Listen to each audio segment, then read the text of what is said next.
Mother's day স্পেশালে মার জন্য বানিয়েছিলাম পায়েস। তোমরা তো আগের ভিডিওতে দেখেইছিলে যে আমি মার জন্য পায়েস বানিয়েছিলাম। তাই জন্য প্রথমে আমি এখানে নিয়েছিলাম 1.5 লিটার দুধ। আর দুধটা ভালো মতো গরম হয়ে এলে সেখান থেকে আমি 1 বাটি দুধ তুলে নিয়েছি। আর 1.5 লিটার দুধের জন্য এখানে আমি 150 গ্রাম চাল একবার ধুয়ে নিয়ে তার মধ্যে 1 চামচের মতো ঘি দিয়ে ভালো মতো মাখিয়ে নিচ্ছি। আর ততক্ষণে কিন্তু আমি বাকি দুধটাকে ভালো মতো ফুটিয়ে নিয়েছিলাম। এবার সেই দুধের মধ্যে আমি দিয়ে দিচ্ছি 2টো তেজপাতা আর ঘি মাখা গোবিন্দভোগ চালটা। এবারে ভালো মতো নেড়ে চেড়ে মিডিয়াম ফ্লেমে চালটাকে ভালো মতো সেদ্ধ হতে দেব।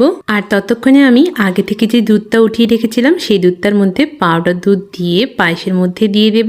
আর এখানে আমি কিছুটা কাজু কিশমিশকে জলের মধ্যে 15 থেকে 20 মিনিটের মতো ভিজিয়ে রেখেছিলাম। এরপর সেটা ঘিয়ের মধ্যে দিয়ে হালকা ভেজে নিয়ে তুলে নেব।